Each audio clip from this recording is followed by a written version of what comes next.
Hi guys, today I'm gonna show you how to unblock a phone number on Vivo V29 Lite. Firstly, go into the phones app. Now tap on the contact that we have blocked previously.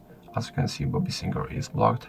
Now if you tap on the three dots in the right corner and tap on unblock numbers, this guy is going to be unblocked. There is also another way of doing it, so let me block him again.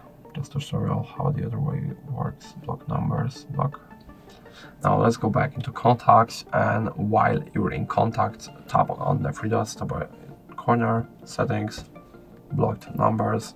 Here is our blocked number. I can also block somebody else from here.